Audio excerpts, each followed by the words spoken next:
My secret, just do something that ain't nobody ever done before, but make it sound like something that's always been there forever.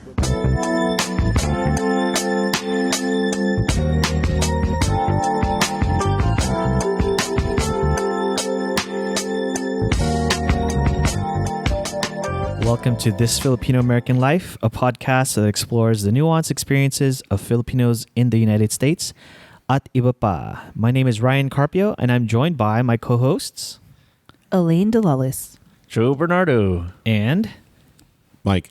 Yay. Producer Mike.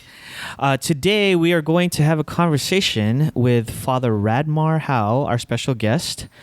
He is a Jesuit priest who lives in Idaho now, but came down to Los Angeles to hang out with us and have a conversation about his experiences as a Philam priest. Looking forward to that. And he's someone that I met through a retreat here in Los Angeles, about 3 years ago now. And looking forward to seeing him again. It's been a while since I've seen him. But so thank you guys for listening. And I just wanted to start this conversation with Elaine, Mike, and Joe about Catholicism and big word, and Christianity in general, and how Another big word. I know. Well, you know how that's impacted our lives, and sort of been part of the way we were brought up. So I kind of wanted to ask the group, when you were growing up, many Filipinos are Christians, and the majority of the Christians in the Philippines are Catholics. Our parents are highly likely to be Catholic. over 80%. Over 80%, Yeah. right? But how has Catholicism or that religion or even that faith of being Catholic impacted your life growing up? I know that's kind of heavy, but does it, or has it, or is it continuing to do so? I grew up Catholic.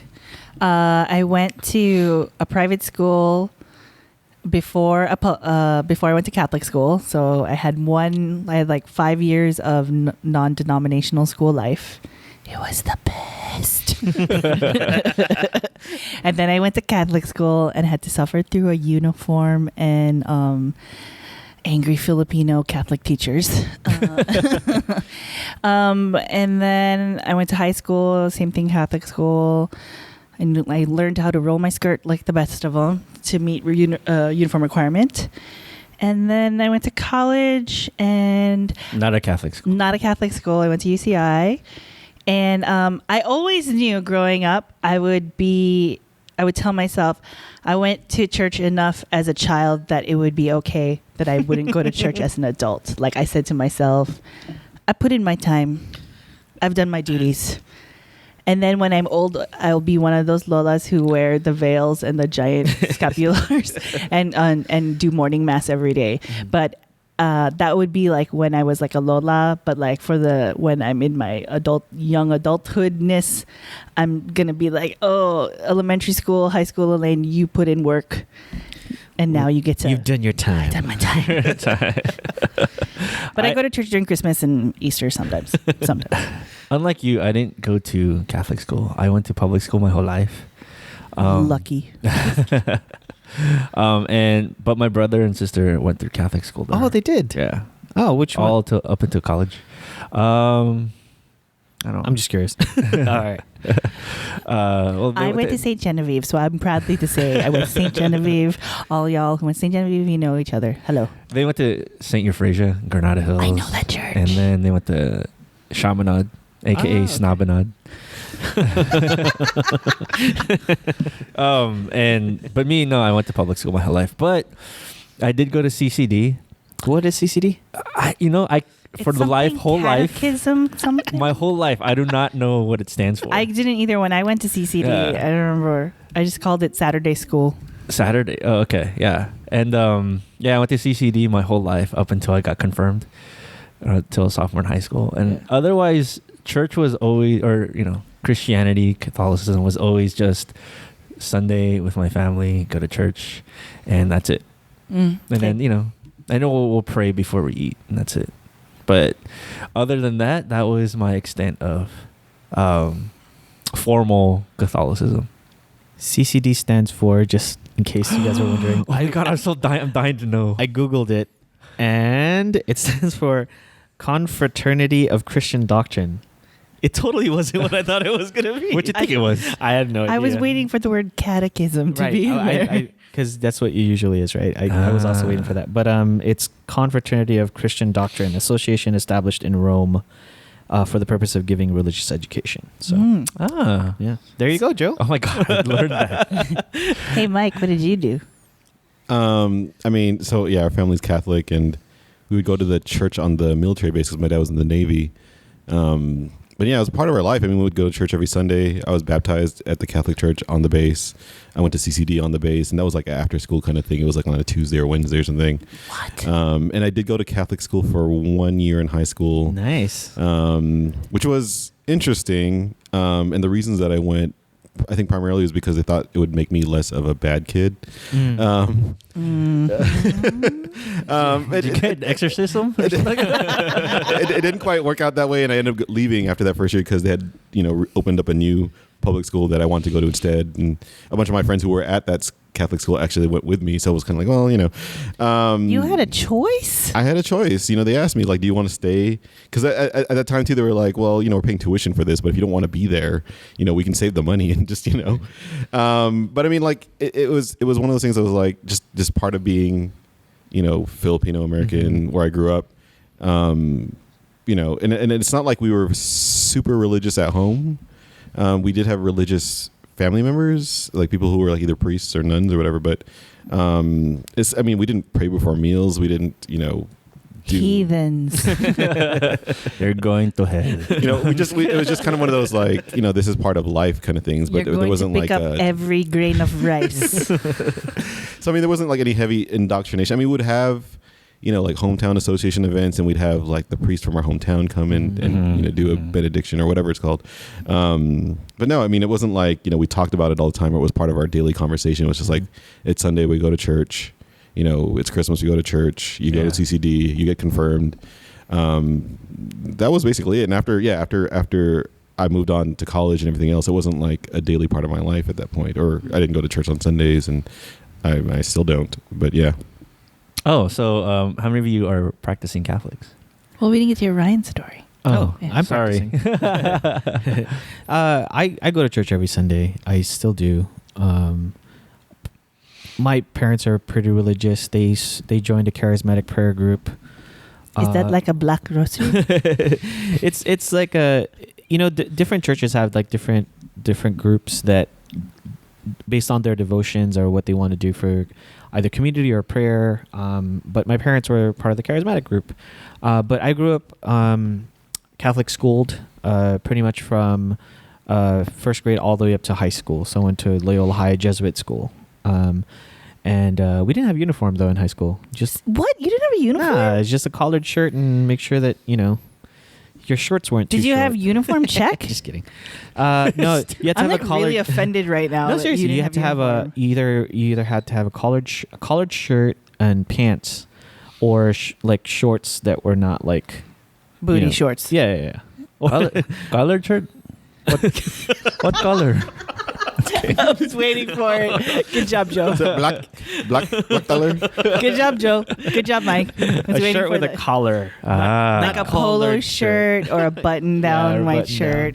I totally thought your uniform though was white shirt and blue pants. No. And then once in That's a while, like every other Catholic school. That was the color. Yeah, that was Yeah. the guys who had to wear that Then once in a while, you were required to wear like a tie when you for mass day. Yeah. Yeah. For varsity games? That too. Except I never played varsity anything, so Oh, poor Ryan. I just wear it for mass. I'm still practicing Catholic. I try to make that a part of my life. And yeah, I actually taught confirmation for like 10 years. You're so I good, stopped. Ryan. I don't know about that. See the halo around above his know. head. It's being held up by horns. I also want to get. I also want to get my cred.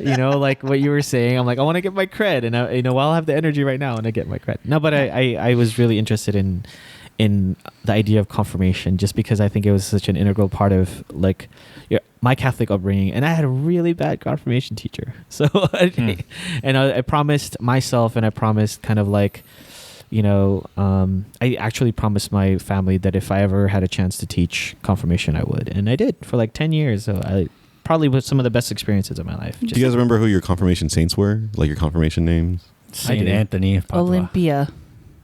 St. John the Apostle. Yeah. I think mine was St. Thomas of Becket. Oh, cool. As in that, like, well, someone would be this meddlesome priest or whatever. Oh, so relevant. He's the meddlesome priest. Yeah. I was gonna choose San Lorenzo Ruiz, the Filipino saint. Was he a saint already by that time? Yeah, I'm just kidding. well, I'm not that old. Why didn't you choose? I don't know. I didn't like the name Lorenzo. It just didn't sound Like Lorenzo's Oil? Like the movie? like Lorenz Tate. Like I don't know if you guys like have seen Inkwell? Inkwell, Lorenz Stays Inkwell. Wow, this is a throwback to like episodes 1 through 3. I can't remember why I chose Olympia. Oh, the other reason why I say I put in time, because if any of my family is listening, I am totally a practicing Catholic. Because my family is super religious. We, like, my Lola and Lola would, I used to spend summers and winters with them, and we would go to church. My mom or Tita would drive us to Mass at 8 a.m. I would go to church at OLP, Our Lady of Peace, and then daily Mass on the weekday is half an hour, and then instead of the hour on Sunday, and then we would stay sometimes to pray the rosary afterwards. So if I count the days, I have done 10,000 hours in church. And so You're an expert. I'm an expert. Read Outliers, people. And so that's why I'm always like, I already did this. Like, I don't need to do this anymore. But am I a practicing Catholic? According to my family, yes, I am. I totally go to church in my own special way. I don't know. For me, it's like I only go out of obligation or out of guilt. It's like I feel like if I don't That's go, Catholicism, bro. Yeah. I mean, no, if I don't go, I'm gonna go to hell. That's I mean, sometimes like, I feel like. When are you supposed to go I to mean, church, right? Sundays and holy days of obligation. Like, What's a holy day of obligation, right? Every day. But yes, to my family, yes, I'm a practicing Catholic. But I like how we're all prefacing it to my family. I am a practicing Catholic. but every time I do go to church, I just first of all I find it pretty boring. yeah. I find it really boring, monotonous. I just find myself observing other Filipinos in the church. Yes. And then all I do is kind of like, how can I get them more politically involved? Well, it's true. It's right? weird. It's like a anthropological, like, what's it called? That's the historian PhD. participant observation. right. Ethnography, that's what it's called. Ethnography. You're like doing a of Filipinos. qualitative study. No, seriously, that's what I do that in my head, and that's how I get through church. When I was a kid, I would, because Mass at 12:30, I called fashion Mass, and we would always go to Mass at 12:30. And so I would always look at everybody like, ooh, you're rich. You have cross colors on. Ooh, look at you. You bought that outfit at Contempo Casual. It's a fashion show. And then, like, when you get up to get communion halfway, that's like the strut. Like, hey, check out my new shirt. I'm like, Oh my god, that's like my only memory of church at this point is like, did I dress up well enough for the girls that I thought were cute at church to like pay attention to me as I was going up for communion? Right? And you're like, You walking dude, all pimp. oh man, am I wearing the right tie right now or something? Or you wore a tie? So my parents would make us dress up. Like we wouldn't just that's like roll up in hardcore. like our street clothes or whatever. Like we had to wear nice clothes, which was kind of embarrassing for me at the time because it's like, oh, now I look like stupid, right? But I was like, do I look cool enough? Like, Wearing cross colors, like your best cross colors and your cleanest bodysuit and nice biggest belt and crochet vests is the epitome of nice It's clothes. just me thinking you went to like a hood church or something. Say Genevieve. Say Genevieve. Say Genevieve in Panorama City. No, but there's different churches, different times that have different kind of like choirs and sometimes different priests, and Yeah. they all have their own personalities. Like there's someone like, who's singing up there? There's like, like who's that whole Filipino lady singing up there? They're so loud. It's a Or like choir. sometimes there's like a children's mass or something like that. But I love that there's like different personalities Wait, of masses. Did your churches have guitar music or organ music? Both. Both. Piano. Yeah. It depends what mass you went to. Yeah. Okay, because I always thought the guitar mass was like the hippie mass. Oh yeah. And so Yeah. we would we originally went to a different church, like not on the base, but they had like a full on pipe organ. Right. It's like that's church. Pipe organs equals church. Right. But then if I go to like the later in the day mass or like the Spanish mass or whatever, and they had guitars, like, oh, this is like the hippie church. Yeah. Hippie like priest is gonna be here, and it's like, okay. There's like that youth mass or like when they bust out with the drums. Yeah. Oh, you know they're trying to get people in there. You know? Oh my gosh. Like, oh, There's dude, a- the electric guitar and the So drums. later, like at college, when I go to church with my parents, the 12:30 mass or 11, I think would have like the praise band, and it would be like a drum set, and it would be like guitars, and I'd be like, "What are these songs? Like this is like the Lifetime praise music like album." I'm like, "This isn't Catholic. Where's Here I Am, Lord? Where's On Eagle's Wings?" You know, I found out like those songs, the ones that we grew up with, like it's written by only like a handful of people. Yeah, Yeah. it makes sense. It's crazy. David Haas. is Yeah, one of yeah, them. David Haas. Yeah, How do yeah, you know the names? Well, they said It's the names in the written. thing, written. the Yeah. missilettes. I forgot the No. name. I yeah, don't but- forgot the yeah, name. David Haas. I Yeah. know the words. I don't know the authors. Jeez. That guy influenced so many people, like millions of people, just Dude, from his yeah. songs. I mean, dude. I can tell you all of Here I Am, Lord. that I mean, and like or if you How go- Great Thou Art. how it's like not a funeral is not complete if it's not On Eagle's yeah, Wings. on Eagle's Wings. Yes, Yeah. you have to have that. Exactly. Or like it's not communion unless you hear one bread, one body. Yeah. But do you guys have like any kind of stereotypes of like the religious folks, like priests or nuns, like growing up? I mean, Elaine probably lived through it, but like for Joe and Mike, maybe. What like, are your what are stereotypes? your thoughts about like priests and nuns? 'Cause, you know. CCD, I went to, I guess when I went to CCD, I went to a church where majority of the people were like old Irish Catholics. And I Old just, school. Yeah. So like they were always scary to me, like just scary authority figures. Were that I they just- mean? Probably when I thought about it, they probably weren't, but I already just like kind of avoided them because I thought they were mean. Yeah. And they would tell me, oh, you have to take your hat off. Like in Oh yeah, like take my hat off in the classroom. yeah. I was You'd like, be like, screw come you. on. This is America. I can do whatever I want. America. One of my friends was asked to take his baseball cap off by a nun, and he's like, they were in like in 5th grade, and there's also like this old lady that's wearing like a nice hat, you know, one of those like hats with yeah, a church flower. hat. Easter hat, church hat, yeah. And we're in choir practice, and the nun goes, "Could you please take off your cap, sir, young man?" And he's like, "I'll take it off when she takes off her." I was like, it was actually I still remember. Did it today. happen? Did he take his cap off? She just walked away, and then my friend ended up keeping his hat on. It was great. Good It was for great. him. I know, Wait, was it like Christmas mass last year, the year before? We It was were like 2 at midnight years ago, mass, and my yeah. brother was wearing one of his like Paperboy hats, yeah. And like there was like one of the usher. usher came up The and was like, "Can you usher. please take off your hat?" And he looked at him like, "What are you talking about?" I was like, "Take off your hat, man. We're like in like this is like when Jesus was born. You know, you should at least Jesus is watching. no, but I've seen people who during Christmas mass they wear like Santa hats. I've seen that Really? before. Yeah. Yeah, I've seen that. Yeah.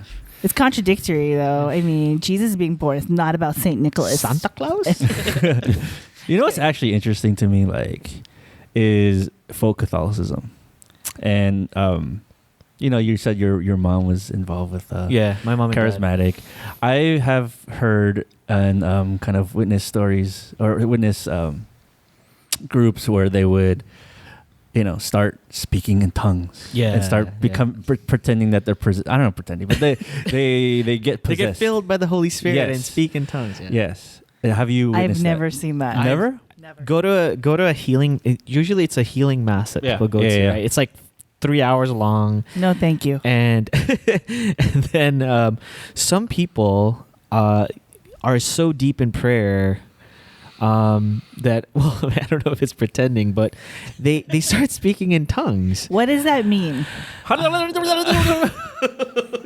Did the Holy Spirit just touch you, Joe? What is that? But it's I don't know quite what it is, but it's like speaking in a kind of like inspired language that you don't quite understand, and it's supposed to kind of it's inspired from when the apostles were kind of like being able to preach about Jesus in different languages when the Holy Spirit came upon them, and you know they were all afraid and stuff, and like they were supposed to preach the word of God in different different tongues. So there's this always thing called the gift of tongues, which is supposed to be allowing you to be able to evangelize and talk to people about the faith and stuff. But if you've never seen it before and you're sitting in church like as a kid, I'm with Joe on this. I'm like, that lady is going crazy. Because it does sound like that. It sounds like gibberish. And I'm like, what is going on here? And then, of course, someone had to explain to you, like, that lady's speaking in tongues. I'm Wait, like, so is that a Catholic thing, or I don't even know. I always thought it was like one of those non-Catholic kind of things, I didn't Like know. right? non-sanctioned Catholic. Yeah, No, I thought it was like a Protestant thing. Like at church, they feel the Holy 'cause Spirit. I've never known any of the church that I've been a part of to have that. I've only seen them in homes, like when they when they do have it. mass at home. Not mass, but they just have like a prayer group at home and they start doing that. Or like the Rosary? tents, Something like a black rosary. But I actually have a funny story about this. My friend Mark, he. My friend Mark, I'm waiting. I'm excited. Stop. Okay, let me tell a story. My friend Mark, when he was a kid, he had to go to these, charismatic groups, and they would do the whole novena, Black Rosary stuff, and then they would have like this part where people get possessed, and then they start They start, I guess, the spirit or something gets inside them, and they start talking, not in tongues, but they start talking, and then apparently it's one time. This uncle started talking and he goes, "You have to repent. You have to repent. Everybody here has to repent to Jesus Christ." And then he started to talking, as if he was possessed. Yeah. And then right at his climax, he says, "You have to repent." And then he fell onto the couch and then ripped the loudest fart ever. So he's all like, "You have to repent." Is that when the spirit left his body? Dude, that's wow. Mark said when the aunties were, when all the aunties, stop. When all the aunties were like, afterwards they were preparing the dinner, shit, they were saying to each other, "Oh, I think that's when the spirit left his body." Oh. So yeah, exactly right. But it's funny because he says it wasn't just like one fart. It was like, oh shit, I gotta wipe the mic now. Machine gun style. The humanity. But yeah. So it wasn't silent but holy. So yeah, Filipinos, sometimes they do Catholicism differently. They do. Like and when I go to Girlie's house in Stockton, they have the whole Santo Niño and all the statues, but they also have like a food offering every time, like the food. It's called So the atang. my Yeah. family doesn't do that. We don't do that. And like on All Souls Day, like I'll go to visit my grandparents, and I know like that's a Chinese thing to do, or that's what my parents have taught me, like to bring food to your ancestors. And so I just, instead of bringing flowers, because I never could find flowers, I would always bring like food, because like I always had food in my office. So be like, "Oh look, I can bring this orange to my Lola. Oh look, this chocolate seems really nice." So I'd bring the orange and like a candy bar to visit my grandparents. Yeah. And I told my parents like, "Yeah, I just brought it," and he left it. And my dad's like, "Why did she do that? Why don't you just have flowers?" And I was like, "Because I don't want to buy flowers. I'm being cheap." And I have it. And then my dad's like, "But what if somebody comes and gets it and eats that orange?" I was just like, "Dad, I don't care. I'm just trying to give my grandparents something." But that's very much like the Filipino, like cultural, not necessarily like religious aspect to it. So it's getting, I don't know where I'm going with that. But what were we saying about church? Bringing it back. Well, we were talking about like priests and nuns and like how we grew up around them. And I always, like Joe, I think, there's a certain, maybe it's fear, maybe it's a little bit of, I doubt we were like, we want to be like respectful. I think it was a lot of it was fear driven. There were some mean nuns in my school. mean nuns. Like I saw a nun throw an eraser at a student once. I'm like, what is happening here? Wow. We didn't have corporal punishment at my school, but I really think some of the older nuns wished that they could go back to a time where they could whack us all with rulers. Because like a class, okay, so at St. Jen's at the time, a class would have 40 students. That was normal. I did not learn till later that that's bad teaching practice to have 40 to 1, but that was normal. And so it's like a class of like 40 little Filipino, Mexican, El Salvadorian, and maybe one white kid. in one room, and we were heathens. We were such assholes to everybody. And so, but the nuns, our teachers were okay. Were nice about it, but it was the principal. Her name was Sister Fernanda that we all hated. Were like, she's a bitch. We don't like her. Blah blah blah. And so I always associated nuns with meanness. And it wasn't until like 8th grade where I met my first really nice nun. And I was like, oh, okay, Sister Teresa's is nice. So like, Sister Catherine's nice. So I was like, I kind of like almost switched, but I never trusted them. Because Sister Fernanda was like bad to me. And then priests, I was always just like, whatever, like, you're the dude who does mass. I don't know. It was kind of like, I guess it's a gendered thing, but I would always get mad because when I was a kid, girls couldn't be altar servers. And it changed. But it would change beyond me. And I was all jealous because like my cousins could be altar servers. Not that like I wanted to be on stage or the altar to do it, but because like if you did weddings or funerals, you got paid. Like you got like $5. Like so they would get money. You get a tip. You get a tip. Yeah. So my cousins would do like a wedding and they would come back and be like, I got $5. I'm like, how'd you get that? He's like, because we did a wedding. I'm like, I want to make $5. $5 an hour. That's pretty. I was good. actually never an altar server. That's surprising. I know. A lot of people are like, you never? I'm like, nah. I sang in the choir. That's why. Because you needed to be heard. You wanted to be a priest, though, right? There was a time in my life I thought about it a lot, and you know, at some point it was like my mom being like, hey, do you want to be a priest? Or, you know, something like that. Or have you ever thought about being a priest? I thought about it in high school, forgot about it. And then after like college, I think I started thinking about it again. When you didn't actually have a girlfriend? Deeply. I mean, it's so hard to think about it doing this having a girlfriend because, you know, part of our stereotypes with nuns and priests is exactly that. I mean, things that the way they practice, you know, they're not supposed to be married. You know, they're supposed to take on certain vows, right?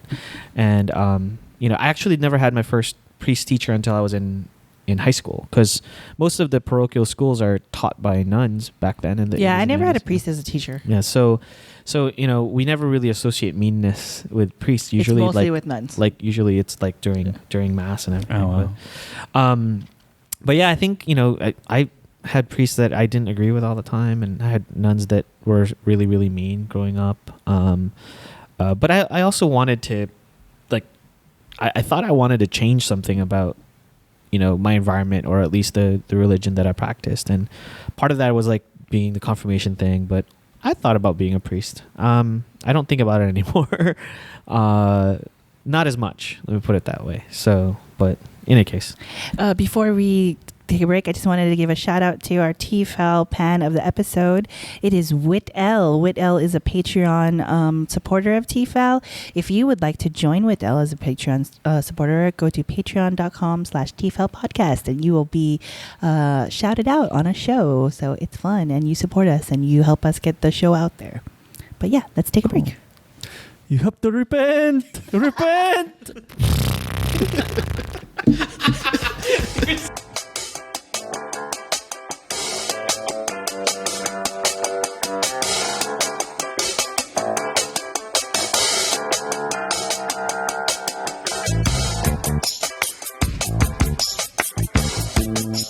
And we're back. We're here. This Filipino American Life is having a conversation with our guest, Father Radmar Jao, originally from Indiana, United States, and I met Father Radmar in Los Angeles. Now he's in Boise, Idaho. Wow. Wow. And Father Radmar is actually Do you guys here. even know where that is? Oh, yeah.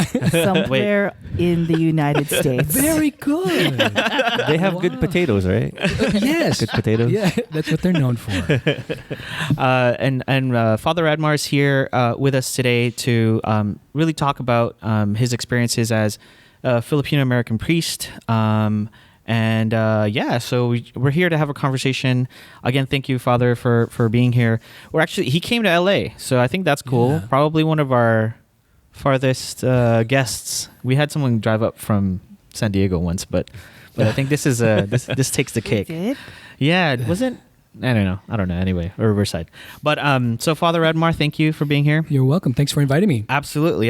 So I wanted to kind of kick off some of the questions and just learn a little bit about you. Mm-hmm. And you know, this Filipino American Life, and curious about like Which who one you of you is are. Ira Glass, by the way? No, None of us. don't tell them. Don't tell We're them. completely different. We're completely different. Because This is it's original. Filipino. This is an original name. Nice. Okay. Oh, that's right. This Filipino American Life is totally original. We are not brought by any type of organization. But I wanted to get a little bit about your background Yeah. growing up as a Filipino American.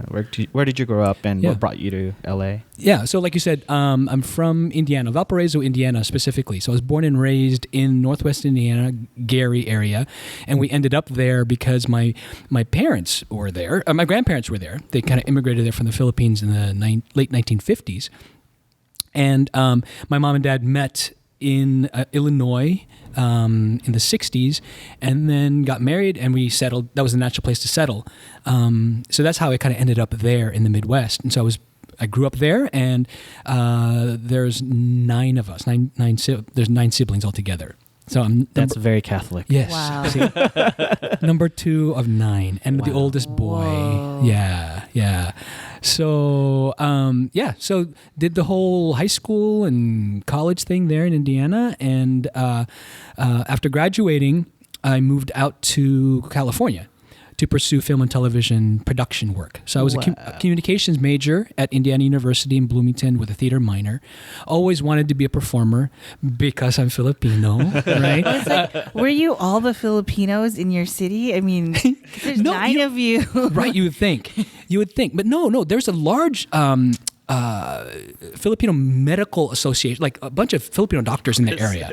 Of course. Okay, this makes sense. Yeah, Makes right. sense. So a lot of Filipino professionals, doctors that kind of settled in that area for some reason.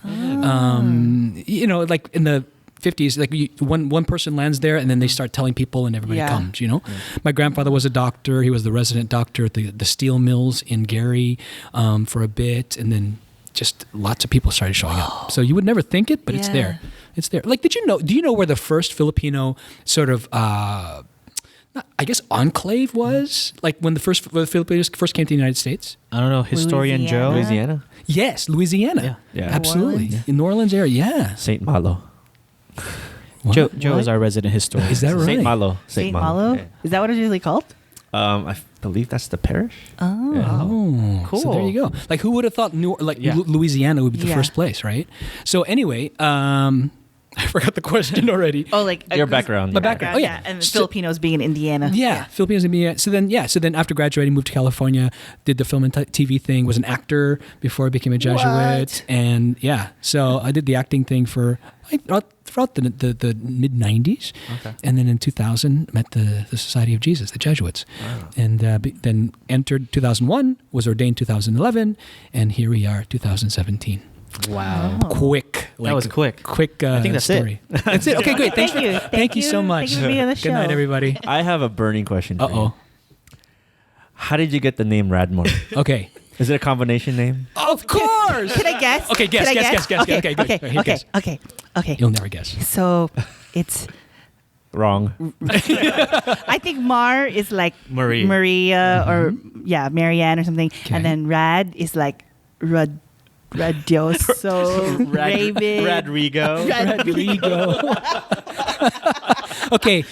No. Okay. So I'm the oldest son. And so they wanted to make me a junior, but they couldn't decide which one to name me after. So they combined all 3. So R is Rodolfo, my dad's name. AD is Adriano, my maternal grandfather. MAR is Mariano, my paternal grandfather.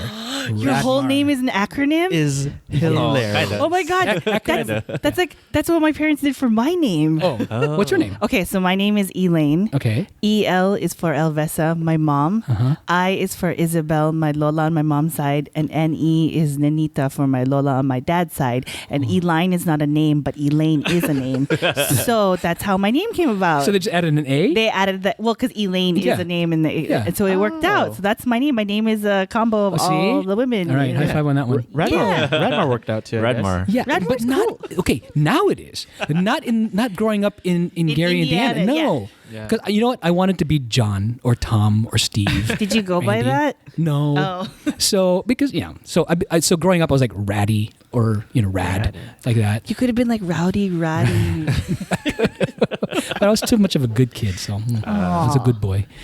At least I tried to be. Anyway. So I have a question, just because, all of us, I think, well, me personally, my parents thought when I was going to grow up, I would become a doctor. Knowing now that your dad's a former doctor, did they ever think, hey, Radmar should be a doctor? Yes. So my dad's dream was that every one of his kids would be in the medical field, so that we would have our own clinic, the Howe family clinic, right? So I did try the whole medical thing. That was like, especially being the oldest son, I was supposed to be the doctor, but I was failing my biology classes in college, and so I thought, yeah, this is not going to work. Okay. And I realized, where is my next? What am I interested in? And it was the arts. Right. My mom was an actress in the Philippines, and so I kind of took after her side. Oh, okay. Your mom was an actress in the Philippines? Yeah. What did she do? So she's like, do you even know who Shirley Temple is? Yes. Okay, so she was like the Shirley Temple of the Philippines, right? What? Her name was Tessie Agana, and my grandmother too was also. Okay. You're looking that up? I'm going to look it up. Oh, yeah, she's got stuff on it. So, and then Linda Estrella was my grandmother. So they were like a mother-daughter team. And my mom did sort of like the Philippines version of Little Orphan Annie back in the war days, called Roberta, was the big film that made her famous. And so I got the acting side from her. See. Oh, okay. Yeah. Were there any other religious people in your life, like priests? I did have an uncle who was a priest. I think he was a SVD's the Divine Word Father, but he left. He left the priesthood, so Couldn't cut it. well, Just kidding. yeah, because he fell in love, and I think he decided to get married. But of course, he was cursed, right? So the marriage didn't work out, and all that kind of cursed. stuff. Yeah, well, that was the mentality. Yeah. See, because you left the priesthood, you don't have a wife, and so all that kind of stuff. And so when they found out that I was going to be a priest, or starting to move in that direction, that side of the family was like, okay, you don't leave, huh? It's going to be a curse on you and on the family. So, anyway, that's not why I stay, but Oh man. Yeah. So in what you're doing now, and I think I want to kind of delve in a little bit into the acting stuff. Sure. Are people surprised when they find out you're an actor turned priest, or maybe you still kind of act once in a while? I'm acting like a priest now. This is my costume. Do you have SAG? I am. I'm still in SAG and Equity. So do you have to pay dues then? Yeah. Oh, Sorry. geez, sorry. That's why the collection plate, Elaine. Oh, okay, got it. Okay, that makes sense. Okay. Ryan, you're getting me in trouble. I know. That's not true, people. That's not true. Not true at Not all. true That was at a all. joke lang. Joke lang. So acting. Yeah, people are always surprised. So great story. I was, 4 years ago now. I was back in Los Angeles, ordained as a priest, and I was given the opportunity to act full time. That was like my main mission, was to act full time. Because I've always seen Hollywood as a mission field, right? And so even when I first entered, that was one of the reasons why I entered the Jesuits. I was told that I could be a priest and an actor at the same time. And so I had the opportunity to do that 4 years ago. I was already ordained for 3 years. And so I came back to LA, was acting. My first professional gig was playing a dead Asian Elvis impersonator for CSI Las Vegas. Cool. Wow. Yes. And I thought to myself, shoot, they wanted a bald guy so that they can, put prosthetics on my head. And so I did that. So the idea was this character was found on a park bench, and they pull off his wig, and they see that, his head has been bashed in by a tire iron. So it's the catalyst to start the story. Great. So there I am on set, and I've got the prosthetic on my head and everything, and I'm sitting there in between shots. It was down in Echo Park. We were shooting Echo Park in Los Angeles. Okay. And the makeup person was like, so Radmar, what do you do when you're not acting? And I thought, oh my gosh, here we go. Like, what do I say? What do I say? What do I say? What the heck? I'm just going to say, tell the truth. Well, I'm a Jesuit priest. And she's like, she looks around, and she whispers, she's like, I'm Catholic too. As if anybody found out, she's going to get fired or something, And I love that she whispered. I know, me too. That's the funniest part. And we had a great conversation about faith and about her leaving the church and Pope Francis, how she loves Pope Francis, all these kinds of things. And she goes, and my daughter, I wish my daughter would go back to church. I'm thinking, well, do you go? oh, no, that's not for me. But for her, I want her to go. I'm like, well, if you wanted to go, you got to go too. And so I invited her. I was saying Mass that Sunday, and she didn't show up. But I thought that was an opportunity for, to witness, to evangelize, right? Mm-hmm. But not in a sort of in-your-face sort of way. Yeah. Mm-hmm. But like just, look, I'm an actor, I'm a professional. Yeah. Let's talk about Jesus. Let's talk about God. Let's talk about faith. Let's talk about your life. So there were several opportunities like that, actually, in the 2 years that I was doing that professionally here in LA. So I don't even know if I answered your question. You did? Well, I imagine there's a lot of, you're a rare bird. In more ways than one. Yeah. So there are not a lot of actors or not a lot of priests who have like acting gigs. Not in LA. In New York, I know of 2. What? Wow. Yeah, I know 2. Like they act like in Law and Order? No, they've done a couple of that. They're more stage actors though. That's why they're in New York. Sense. Yeah. Okay. So in terms of the film stuff, I think it was me. I did that. That was my gig, right? And I was West Coast. They were East Coast. West Side. And so so there are other Jesuits who do act. Yeah. Is it mostly Jesuits who do it though? Because like the order allows you to do that? Yeah, for Jesuits, we're all about finding God in all things, right? And so if God is everywhere, so should we. So we have Jesuits who are doctors, lawyers, actors, writers, engineers, nurses, all different fields, right? To be able to witness to the faith in all these different areas where people are. And where people are searching, where people are seeking, where people want a better understanding of who God is for them. Mm-hmm. So, yeah. Father Radmar, I know you did a show on stage at East West Players. Yes. I never got to see it. Oh, you didn't? What show? But it's called Beijing Spring. I've seen that poster. Oh, yeah. But you didn't see the show. Well, we didn't get to see the show. Me neither. You always podcast. And the reason I bring it up is because, like folks around this table are familiar with East West Players. Yeah. And I saw a picture of Radmar. I'm like, oh my gosh, he acted on stage, and I totally missed it. Yeah. I think you had probably ended that portion of it. But I do have a picture of Radmar and Elvis. You do? I mean, it's on Facebook, so I'm going to ask your permission later if we can post that. Wait, which, from CSI or from... No, from you. I think you posted an old photo. You had a Facebook photo of you as dead body Elvis. Yeah, so that was from the CSI Las Vegas thing. Yeah, okay. So we might put that on our blog. Oh gosh, that's cool.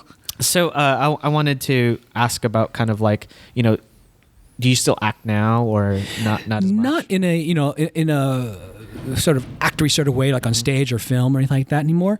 My job now is as a campus minister up at Boise State University, as well as, so I work with college students, and then I also run the young adult ministry, the post-college ministry up there for 6 parishes. It's an inter-parish young adult ministry, the way they do it up there. And so I do that, and it takes up so much of my time that I don't have the opportunity to do it. Okay. I would love to, but there's just no opportunities. I do joke with people. I said, I say, do you have an opportunity to act now? I said, well, I'm acting like a priest now. But I do use my acting skills, and this is going to sound really weird. I do use my skills at the altar. Right? Mm-hmm. What do I mean by that? The presiding as a priest on the altar is very performative. Mm-hmm. Right? I can see that. Yeah. So I have to draw from my work as an actor to be able, and this is what I tell people all the time, I truly believe this, to be able to draw people into the story of Jesus Christ. Right? Mm-hmm. And so if my job as an actor was to draw you into the story of the character that I'm playing, such that you don't see me, you see that character. Mm-hmm. Similarly, on the altar, my job is to help you see Jesus and encounter him in a way that it changes your life, and you want to go out into the world and do something about the world, as opposed to just being a consumer and just receiving and getting something. It's like, oh, that was a great homily. Oh, the music's good. I got my Jesus, and I'm out of here, and it doesn't change your life. Then if that doesn't happen to you, then I've failed. Mm-hmm. I'm a bad actor. I'm a bad priest in that sense, Do you have an agent still? Or do you no. Is Jesus your agent? Wow. You know what? I never thought of it that way. Yes. Jesus is my agent. And then the Holy Spirit is your manager, so they get all the 10%. Wow. Yeah. That's great. I like that. I think you could use that. Thank you. I'm going to. That's awesome. Yeah. In terms of, growing up, I think maybe Elaine knows this too. Elaine and I both went to Catholic school growing up, but I've known Ryan for a very long time. That's basically what he's saying. but I'm wondering if when did you decide, or when did you get the calling to become a priest? Oh, because in elementary school, we always talk about they that. tell you that. Like when I was in elementary school, they were like, if you want to be a priest or a nun, you would get the calling from Jesus. So you have to be, you will get the calling. You have to pray. And I remember being a child, like, am I getting it? And I'm like, nah. Yeah. I almost got it, or I thought I did. I don't know. I thought about being a priest. Wow. Did you really? Yeah, I thought about being a priest. Oh, I didn't know this. In high school, I had a high school sweetheart, but after high school, sweetheart. I actually thought about being a priest for a little bit. And then what changed? What? It was just his rebound. High five. That was good. Way to get me in trouble upstairs, Joe. He already knows. No, I think it's always been in my mind. I think part of it is growing up with a very my parents were very Catholic and religious. My mom probably she didn't get married, she would be a nun kind of thing. Okay. A nun accountant. But There's none. Oh, corny. No, Joe. No. But I guess the whole calling thing is something that's been embedded in Catholic school kids forever. Catholic school, and then also I have a family history of religious people. Like, I was telling Ryan and Joe that I have a father Lolo who passed away. He is a Jesuit priest, and so he came here and was ordained here. So that's one, and then I have 2 grand aunts who were sisters, and then I have 2 aunts who were sisters in different orders. I can't remember. So it happened on my dad's side. Yeah. It was like my dad's side was like his father's side were all religious, and then his mother's side were all gangsters. So like it was just What like a combo. one or the other. Yeah. So and then I thought about it when in elementary school they tell you the calling, and I was like, oh well, we talked about this in the Paulo episode. Like Vince pointed out, like I'm a bad kid, and so like I think the gangster side went out. You got your calling from I the got my gangster calling from the gangster side. Like I'm too bad, but I'm not really bad. I don't think so. No. I'm not that bad. I was good, but Mike's looking at me. So the calling. Yeah. Yeah, so I Did didn't you get the have calling. one? But Did how you was have your one? calling? But see, that's the thing. I don't think anybody, when you talk about the calling, it's like, ooh, that moment where you're like, oh, like the angel, the sky opens. Like the sky opens and light falls down. Or the burning bush comes at you. Yes. The burning bush comes at you, It doesn't happen that way. It happens more internally where, when I ask people, when they ask me, well, why did you become a priest? I always ask them, well, why did you become a doctor? Why did you become what you're doing? Why did you decide to do a podcast? Something inside you said, we got to do this. There's something that just kind of moved you to say yes to doing what it is what you want to do. And so for me, it was saying yes to the Holy Spirit's calling to become a priest. But it wasn't like a cloud opening up moment. It was a gradual movement that led me to say yes. And so is there time to tell you the story? Yeah, sure. The vocation story? Because it's kind of crazy. It has to do with my acting, to be honest with you. So I've been thinking about, like you, Ryan, I thought about priesthood since I was a kid, right? And in high school, I thought, yeah, maybe this is a viable thing, but then, never mind. I want to get married, all that stuff. And then even in college, I thought, maybe, but no. So fast forward to after graduation, I've thought of myself as a faithful Catholic, going to Mass every Sunday. That was the minimum, or the maximum for me was just Mass every Sunday. That was it. And so finally, I befriended the associate pastor at the church in North Hollywood that I went to, St. Charles Borromeo. Oh, I know that church. Do you? Yeah. I go there. You go there? Yeah. Oh my gosh. Well, I split friend- my time, but yeah. My best friend Ivy went to elementary school at that church. Oh my gosh. Small world. So anyway, Denzel Washington goes to that church. shut up. And Well, Mr. Belding from And Mr. Saved by the Belding Bell. and Bob Hope used to go to that church. Yeah, I knew Bob Hope used to. But Denzel Washington, I don't know if he went to the church, but he went to the parish festival. Oh, so okay. Ivy always saw. I didn't think he was Catholic. Okay. Yeah, so maybe that's Tim Allen goes to St. Agatha's over here in Washington. Anyway. Leslie Nielsen used to be an usher at St. Charles Borromeo. These are all the things that I remember. But continue. Carry on. There's a lot of actors that go to this chapel. Anyway, so I I befriended the associate pastor there at the time, and he invited me to go to this retreat at the seminary up in Camarillo. And so I went reluctantly, and I left that weekend thinking, well, I don't not want to become a priest, but this just doesn't feel right. Right? So I said, okay, I'm done. So God, I did it. I checked it out. Not for me. Leave me alone. But after that time, this was like in the mid-90s. After that, it felt like every Sunday was Vocation Sunday, where the priest was giving a homily and was talking right at me. You know that feeling? Yeah. And they kept singing, "Here I Am, Lord." You know that song? I, the Lord. I was singing, yes. And here's the sad part. The sad part is every time we got to "Here I Am, Lord," I start to ugly cry.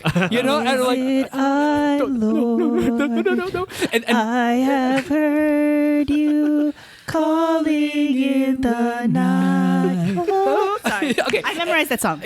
So is that song, I'm like, oh, I'm sick of this song? No, I'm not. I'm not here. I'm not here.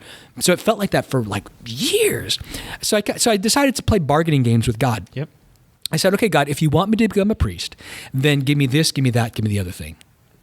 And I would get it, you know. Whoa. I would get it. What things? Well, like, help me get this audition, help me pay my bills, give me this relationship, all these different things that I wanted. And I would get it.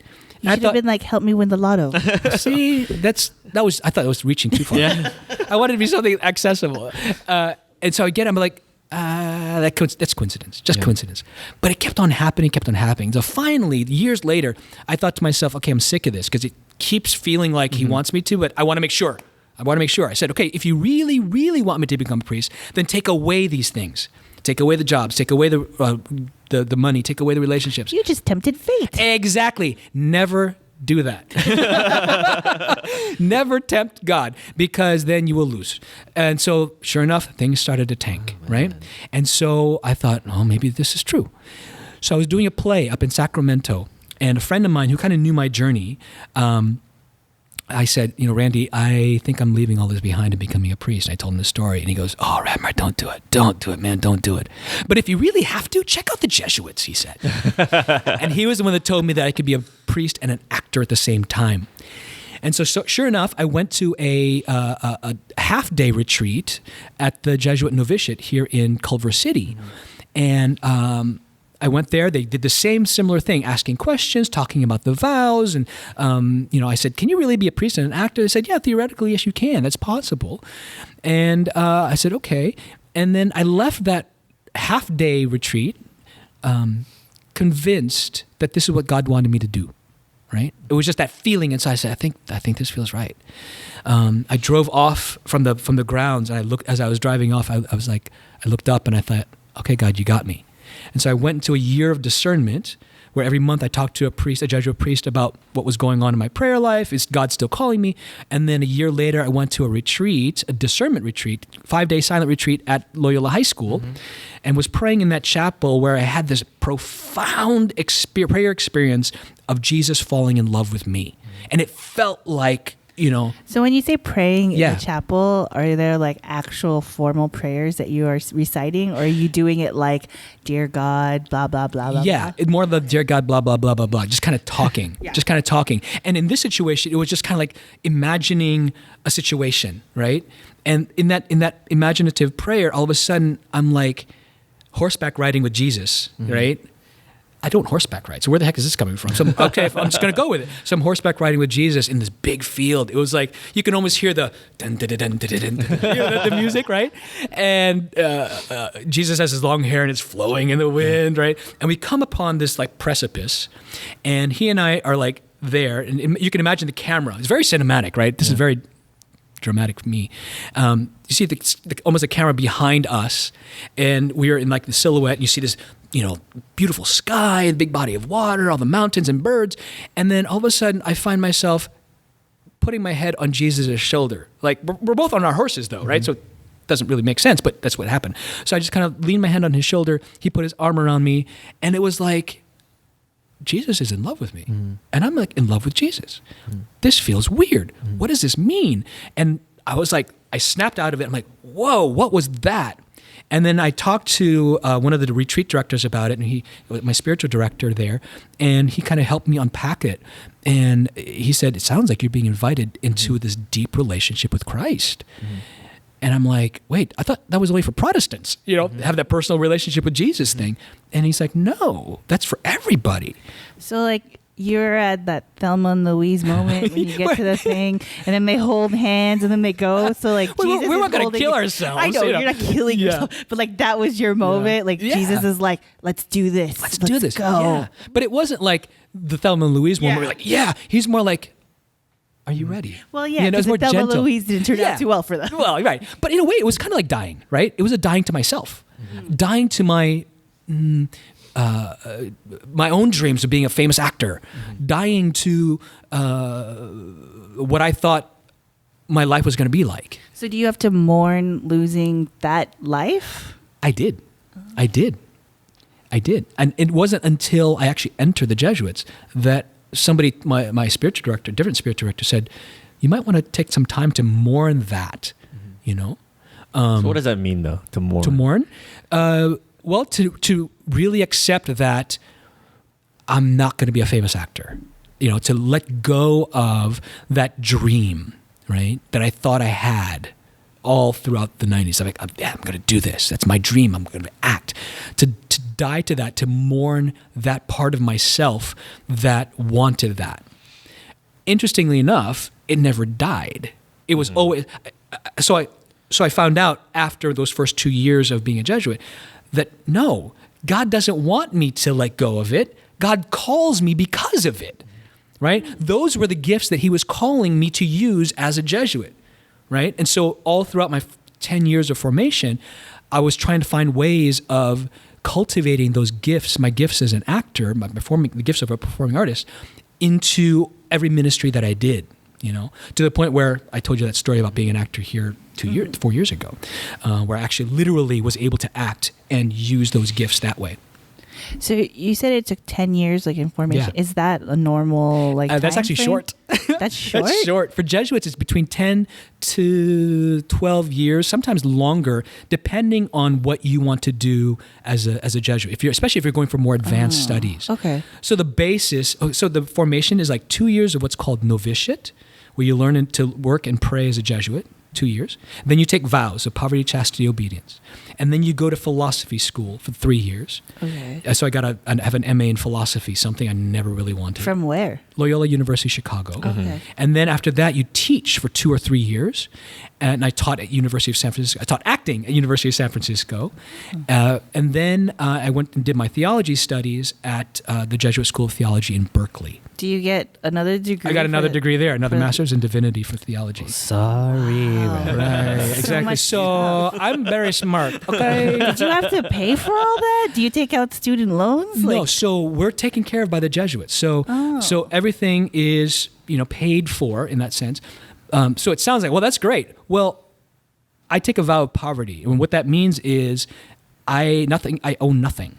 Right? So when you're doing acting and they're paying you, I turn it into the community. oh, I turn it into my community. Yeah. So So, in part of that mourning, did you mourn the fact that you had to give away like marital relationships, all and that, all that stuff? all that. Yeah, absolutely. So All of that. What was that process like? It's ongoing. It's a lifelong thing, Yeah. There are days where I'm like, gosh, I wish I had somebody to like hold right now. There are days where I'm like, I really want those pants. I want to buy that pair of shoes. And there are days where I'm like, I don't want to do what I was just told to do. Like moving to Boise, I didn't want to go, But under obedience, I went and discovered that Jesus wanted me to go there. In my prayer, I realized that's where Jesus wanted me to go. So yeah. So Father Radmar, Yeah. we were talking about you being a Jesuit, Yeah. and that allowed you to kind of become both a priest and an actor. Mhm. But I'm just curious. I know you met the Pope. Yes. I know this, but how was that experience? Like knowing that first that is our first Pope that's a Jesuit, Yes. from the Yes. Jesuit order. Yes. But can you share a little bit about that experience? Oh my gosh, I can't. did you fangirl out? I was trying not to. I was like, so we were there for a pilgrimage trip with like 20 other young adults, post-college folks, and part of this Christus Ministries program that Ryan was talking about. And so we went on this pilgrimage, and we got a quote-unquote private audience with the Pope. Private, like us and 200 other people, you know. And it so happened that as Pope Francis gave his little talk, and then he came down to the section that was cordoned off for the private audience people, and he just wound his way around greeting people, right? Private audience meant that you get to shake his hand, and we were told you have 1 minute to say anything, right? Awesome. And so, fine. And he gets to the people right to the left of us, and then decides to change course. We were going to be next. He changes course. Because there's also recently married, like newlyweds. Oh, yeah. And so he goes, let's greet them first, and we'll come around this way again. So he goes and greets the newlyweds, and because he changes course, we become the last ones that he meets. So we get a little bit more time because that's cool. Yeah. And so he comes up to us, and in my best broken Spanish ever, I said, I go, Hermano Francisco, Brother Francis, right? You don't say that. Yeah. But I thought, I'm going to risk it. He's my Jesuit brother. And so I'm like, Brother Francis. But then immediately, like, we're Jesuits from California. Yeah. And we just want to ask for your blessing on this new ministry to young people. We're trying to connect them to the church. You said all that in Spanish? Yeah. Oh, wow. Yeah, we're trying to connect them to the church and to connect these young people back into the church. And then he responds back in English, broken English, that's a good work. That's a hard work. And I said, yes, it is. And by the way, our people are over here. And by that time, our people who had been like way in the nosebleed section, because of all that time that he took. They're in the front now. They're in the front now, right? They kind of jumped over barriers and, pushed security aside and people in wheelchairs aside. No, that's not true. And they're at the front. And I said, and so here they are. And they start screaming, and there's pictures of that. Yeah. And then the other priest, Father Tridin, who was with me, says, ask for the blessing. I said, please, can we have your blessing? And so we both kneel down. He blesses us. And then I see his hand just kind of floating there in the middle. And I just grab it and just kind of kiss it, And it felt like a cloud. It was so fluffy. His hands are so soft. And what kind of nice lotion is that? I know, right? I know. Holy lotion. Blessed by God. Blessed by God. And the whole time I was talking to him, I had a rosary wrapped around my hand that I kept touching him with, like, blessings. Yeah. Even though he did a papal blessing on every object that was in that room, I still thought, okay, let's touch this guy. And was able to gift that to a friend and said, did you see that picture? That's the rosary that was touching the Pope's shoulder. I gave to you. But he was very genuine. And this is the best part about him. When he's with you, he's with you. Mm-hmm. You know how people are talking to you sometimes and they're looking at you, but they're thinking about what they're going to say next, or they're looking beyond you or looking at more important people around. No, he is right there with you. Laser focused on you. Yes, laser focused. And I'm like, I want to learn how to do that because I find myself, as a priest especially, people come at you all the time, yeah? Mm-hmm. Imagine that's what the Pope does. People come to the Pope all the time. Thousands of people a day. Thousands a day. But he's able to just laser focus on that person right there. Even if it's like 10 seconds, you feel like he has just looked into your soul. Isn't that something they say like leaders of most presidents have had, or something like major leaders will have? I'm going to say most. Yeah. Like you felt that? Yeah. Like we've... we've been around President Obama and not to name drop, but but there was That's an incident. Right, Obama. You dropped something there. Yeah. I remember going to one when he came to Los Angeles and we went to hear him talk, and when you saw him work the room. Yeah. It's the same thing. Yeah. Like he hones in and you're just like, oh, he's really talking to me. Yeah. He's really listening. And then he moves on and you're like, oh, so he's my best friend. I was like, oh, we're friends now. But I imagine that's what it's like to be with Pope Francis. Absolutely. Did it have like a rock star quality? Yes. I feel like that. You know who the ones who were like really rock star, like fangirling out? Yeah. The nuns. Yeah. The nuns were like, get out of my way. I'm getting my Pope Francis. You know what I mean? But isn't that for most popes? Because I went to Rome and I stumbled upon JP2 doing his little blessing thing, and I remember going like, oh my God, what's happening? Did you say JP2? Yeah, I said JP2. I call him JP2, Il Papa. I called him JP2, Pope John Paul II. She knew him before he was a saint. I know. What's his original name? I have no idea.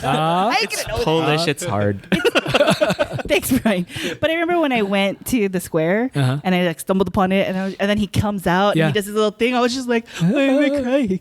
I don't Exactly. And then yes, all the nuns are the ones going like, and I'm like, what's happening? So I could not imagine like private audience with Pope Francis, because I would be like, you're like one of us. I have ties to the Jesuits because my granduncle was a Jesuit. Yeah. So I have a question about your family. Yeah. Like, so when my granduncle was alive, I called him Father Lolo. That's a great name. So did they? And my dad called him Father Tio. So do your nieces and nephew call you Father Tito or something? Uncle Father. Uncle Father. Wow. That's hilarious. It's not just you. Not just me, because they're like Father Lolo. Like, I'm like, that's Father, what uncle? Uncle Father. That's because that's what they told me. My dad told me to call him that. Yeah. Crazy. Yeah. So, I want to switch topics here. Joe's going to ask you some Shifting hard-hitting... gears. Okay. All of a sudden, the air is just sucked out of the room. Well, I think, let me kind of lead into it, because this Pope, Pope Francis, I think for me personally was a wake-up call as a young person who, I've struggled with my faith and just with the church in general, like some of the current events that are happening, the church current being like the last 10, 15 years. Sure. And, coming to get to know Pope Francis as a Jesuit, as a man who had decided, or who took the vow of poverty, and just changing kind of like shifting the conversation around, I thought was great. Yeah. For lack of a better word, it was just like a wake up call for me. But there's just a lot of things still that I know that I have questions on when it comes to our faith and our religion. And I guess part of this is just to get a sense from you personally, from you as a priest or a friend, how some of these things make you feel, or what do you think about them? So I know, Joe and Elaine, Mike and I have crafted some of these questions really to kind of evoke some sort of dialogue and have a conversation. Sure. But I want to ask Joe if like he has any questions. I know, Elaine and I went to Catholic school, and we're totally like being silly about this, but I know there's also like more of Joe a did not go to Catholic school, No, I didn't go to so Catholic he school. wasn't indoctrinated the way Ryan and I. right. Like we have, like Ryan and I have a shorthand. Yeah. Because we know, and then so Joe has a Right. different experience. Mike too has a different experience. What did you guys grow up, if anything? No, I grew up Catholic. Oh, I went to CCD okay. and all that stuff. I always went to public school my whole life. Okay. So we went to church every Sunday, but Yeah. That's it. that's it. Okay. That was the And maximum, I guess. You too, Mike? Oh, I grew up Catholic, and I went to 1 year of Catholic school. But yeah, that's about it. But sometimes I feel like I know more about some of the kind of the history of like Catholicism than Elaine does sometimes, because I think I actually paid attention in religion class and then CCD and then she's rolling her confirmation. So I mean, I don't know if you guys heard Elaine's eyes roll. Yeah, right. It's really didn't loud in here. I didn't know I was doing that until you guys all said, yeah. It's a Well, because we were talking about Pope Francis and how he really wants to bring in young folks back to the church, and some of the things that really kind of bring young people away from the church is kind of this notion that the church is archaic. Yeah. Or, for example, like, why can't women be priests? Right. Stances on LGBTQ Right. acceptance. Right. And then, some Catholic churches are not as strong in progressive values. Sure. In the liberal sense. Sure. So, what's your opinion on that? Well, I appreciate that these are lowball questions that you're throwing out there. Low-hanging fruit. Gosh, I wish I had an easy answer for you, because there isn't. There's no easy answer. But Those are all easy questions. though. yeah, they're easy questions to ask. Take it away, Radmar. Take it away. Great. Here we go. So I am not by any means sort of the expert on this, right? This is all my own personal opinion, and the views of Father Radmar are not the views of the Catholic Church. No, that's not true. This is perfect, actually. Yeah. We're talking about this being like a conversation with you as our friend priest. Yeah. I mean, I don't want you to defend or feel like you're the authority in the Catholic Church, but just your opinion. Yeah. So first of all, I agree with you in that the church is archaic, right? It's old. It's 2,000 plus years old, right? And it moves very slowly.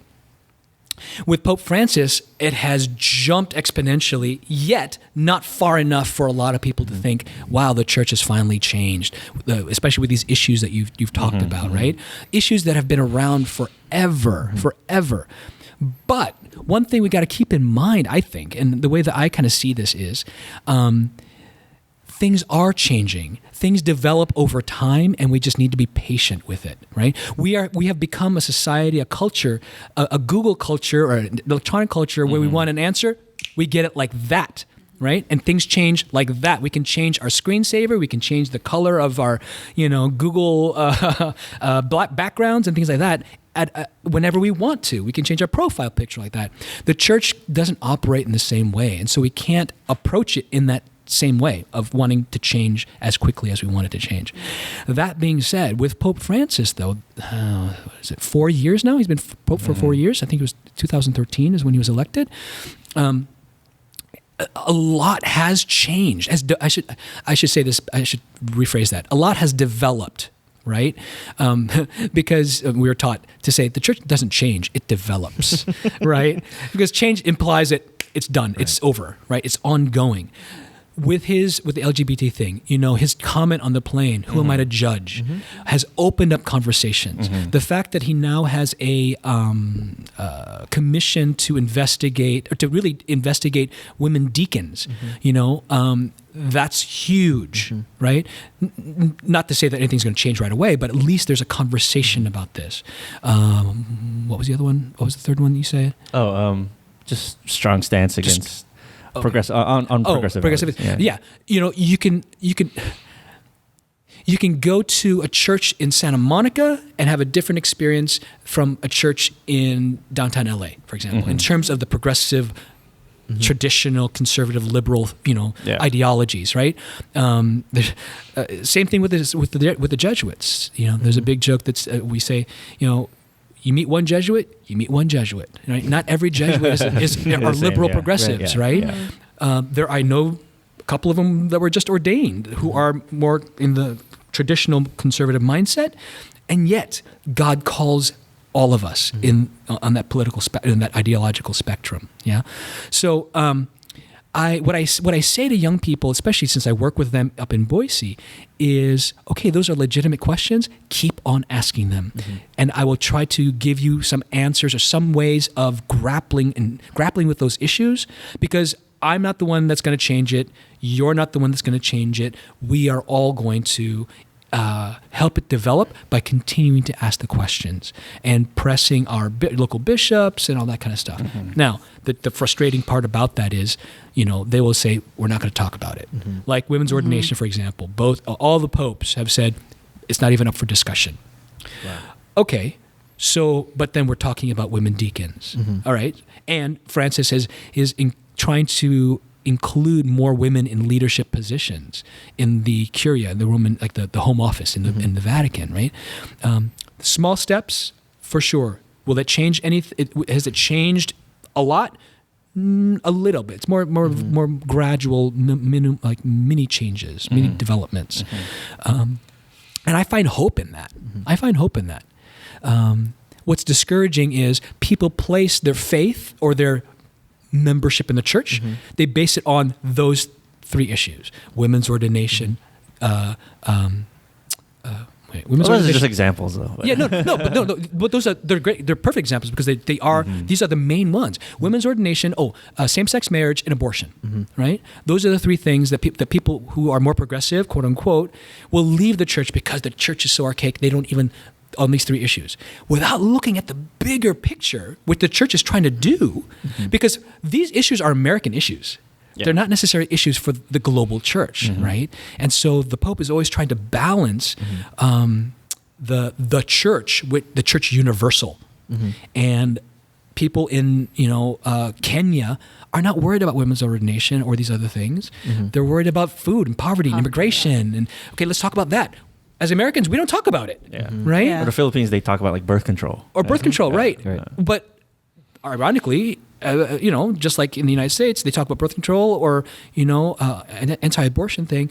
And yet, look at the death penalty and look at immigration and how we're treating, some parts of the country are treating immigrants and migrants and, looking at them and racism.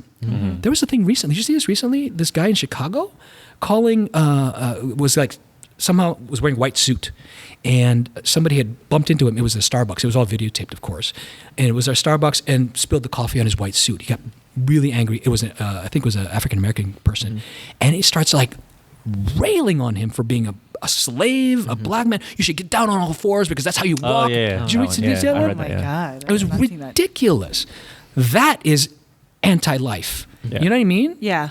Where are the pro-lifers to support people, the guy that was punched in the face for being black, all that kind of stuff. So you got to look at the bigger picture and see that the church is doing what it can. And yes, it's slow in these other areas, the more, neuralgic points of gay marriage, LGBT issues, women's ordination, and abortion issues. Well, what about, I know you talked about how people should continue to ask these questions. Yeah. And ask these questions. Yeah. What about, because I feel like especially Filipinos, they defer so much to the priest and their authority. I know. Yeah. And Stop doing that. That's old school. You know what? You can defer if you want, but then hopefully the priest that you talk with will be willing to engage in a dialogue with you. Not a monologue, but a dialogue. And we say, okay, I hear you. But then what do you think about this? Blah, blah, blah, blah, blah. Let's have a conversation like this. This is awesome. Right. Yeah. This is a great forum for that kind of thing, to have the hard conversations and not just be church teaches this.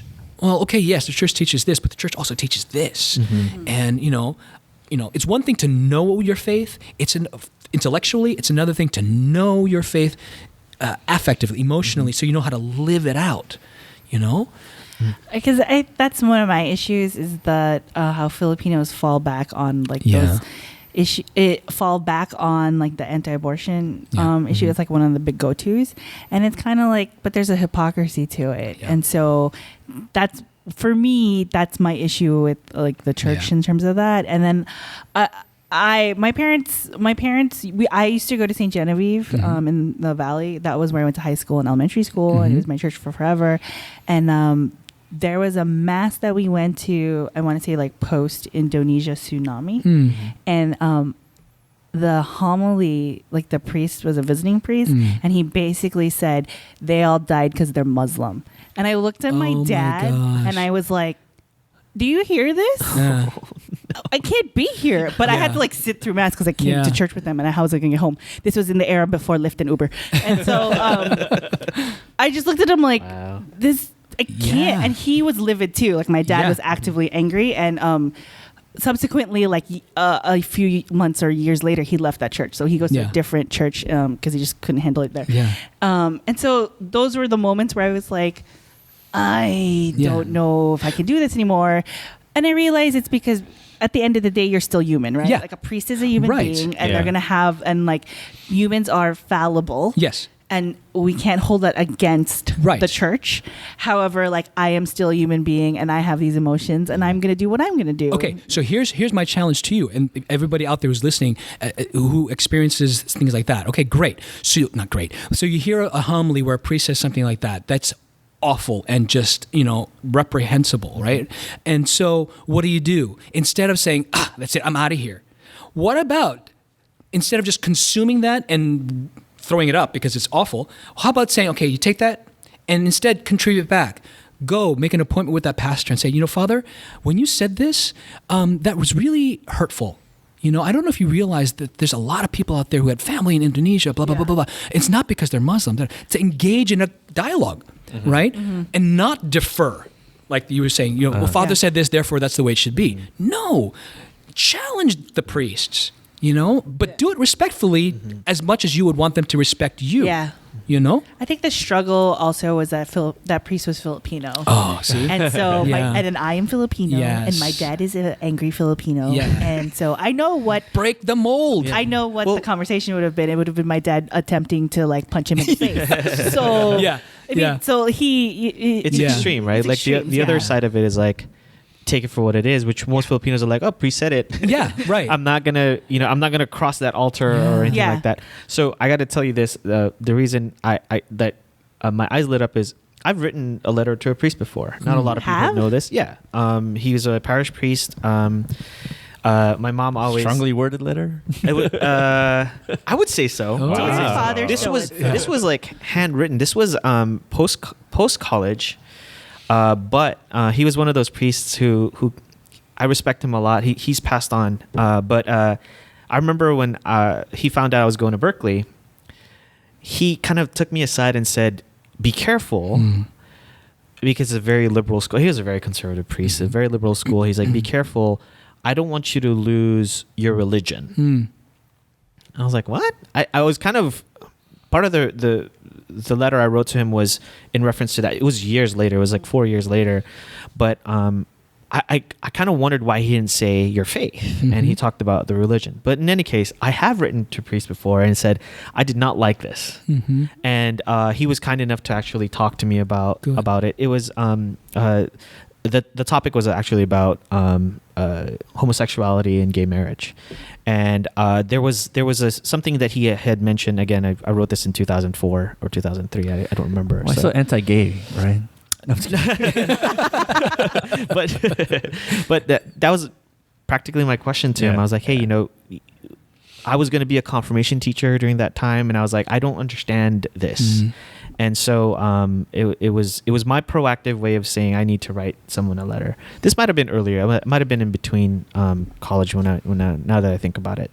But I also encourage people to have conversations with your priest. I think we have this notion that your priests are inaccessible. Like after mass, you're like, I think so. right? Yeah. Everybody kind of sees them as like, oh, holy. Yeah. See you later. I'm going to Yeah. lunch now. Kind of like we won't talk, but I think Good on you to have the agency to do that. Right. it was hard. It was so hard. I'm like, and the part of it was knowing that I'm going to school. There was also the notion of like, oh, I'll see you later, Father McElroy. Like I'm going to school now. But it was very difficult because our instinct is I'm just going to walk out. Yeah. Yeah, so. there were times when I was a kid and I didn't agree with like the pastor or like my principal was like a evil nun.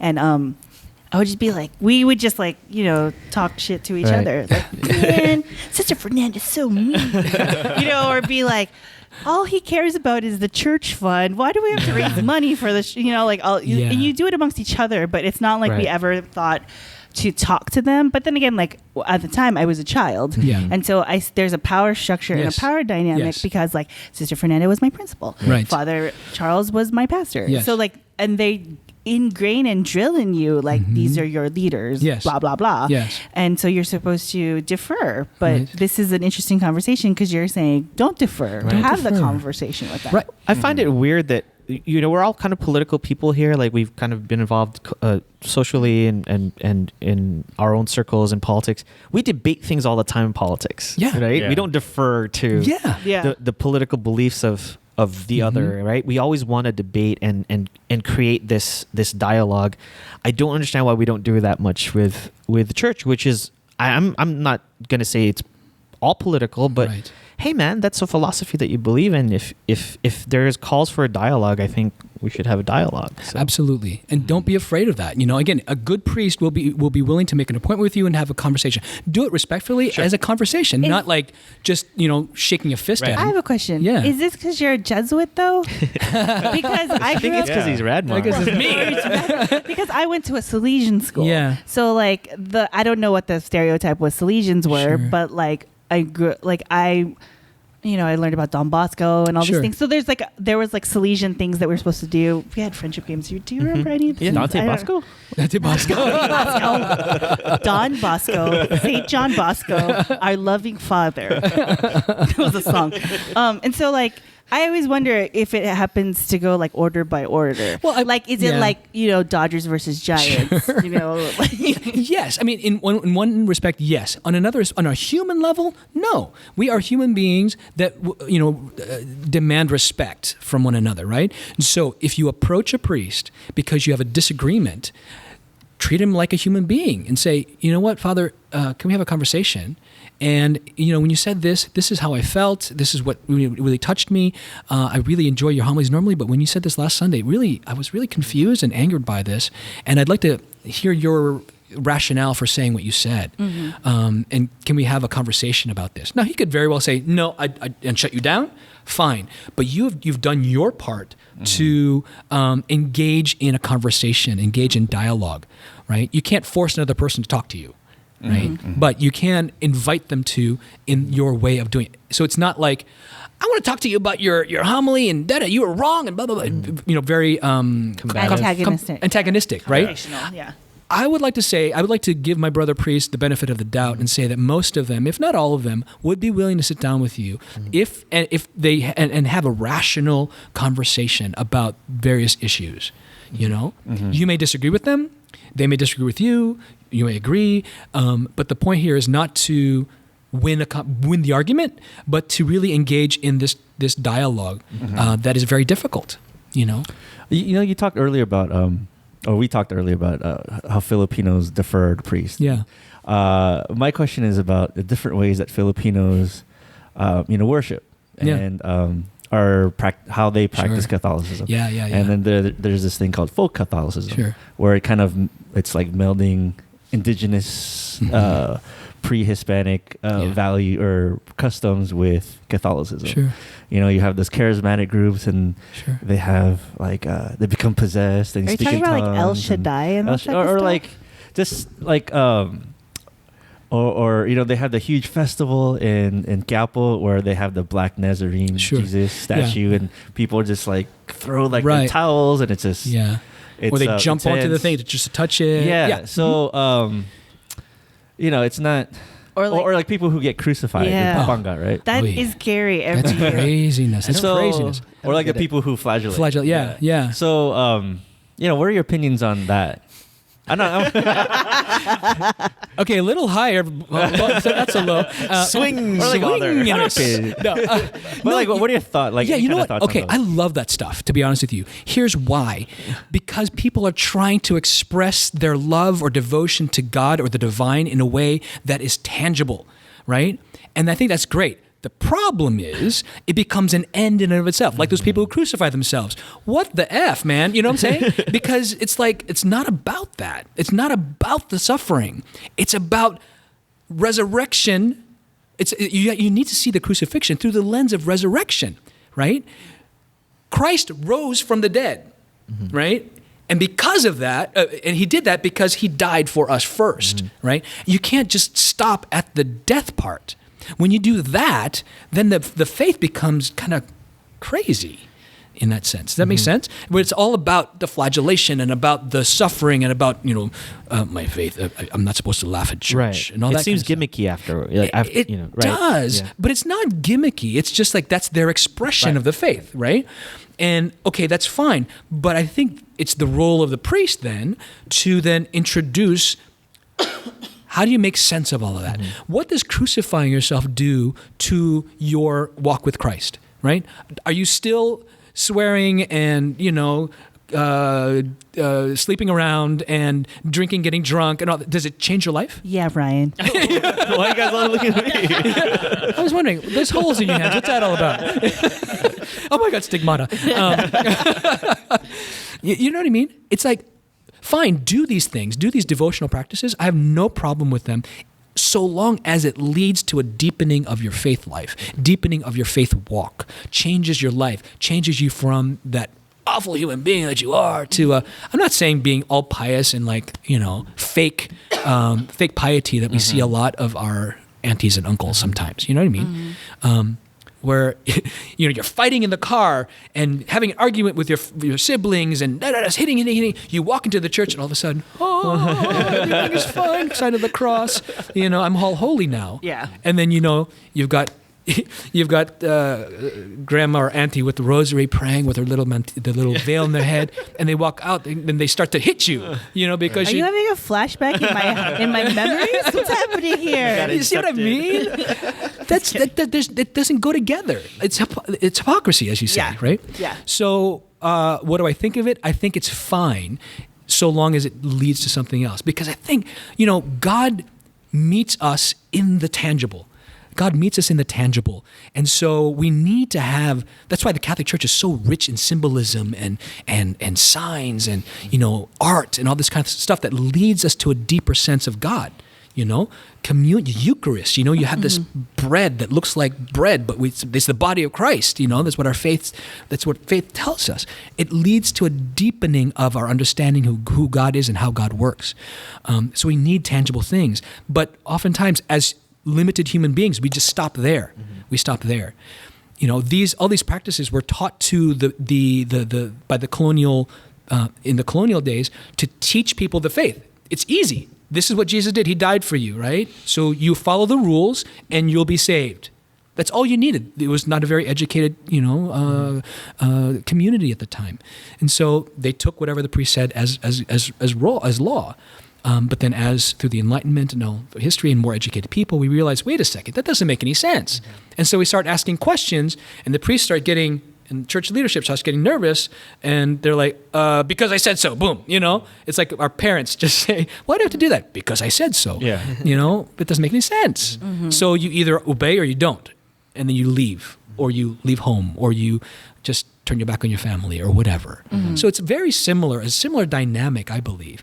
But in and of itself, I think it's good. Rosaries are good. Those festivals are amazing to watch if you've ever been there, even to be caught up in that, crowd wanting to touch Jesus, right?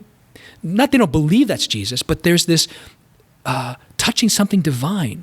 It used to be that back in the day when people when they lifted up the gospel book, some like Orthodox religions still do this. They walk with the book around and people like scramble to touch the word of God because this is God's word. There's a faith that says, I want to touch that. I want a piece of that. They obviously did not fear germs. yes. That's an American thing again. Thank you, antibacterial lotion. Just say, I know. It's a lot of fingers. I know. No, but when I went to Cebu and then they had the Santo Nino, the original. Oh gosh, that's huge. The original Santo Nino. Yeah. And then I have the festival there when I was there, but like people are just touching it and like just walking on their knees and like touching it. Well, St. Augustine. It's interesting. Yeah. St. Augustine, right? What's his famous line from the Confessions? Our hearts are restless until they rest in you, O God. All of us are yearning for God, whether we call it God, understand it or God, believe it to be God, right? We yearn for connection with something divine, something outside of us, something transcendent. And so if it comes from touching a glass of water, then we have experienced something divine in that water or that glass or that statue, right? Again, the problem is lack of education sometimes stops with God is in that object. Like, the Santo Nino is God. No, we're not Hindus. That's not the way that we work. It's through that statue, by seeing that statue, by seeing that painting, by listening to that music, we are transported into a place of prayer that we can access, or that God has access to us.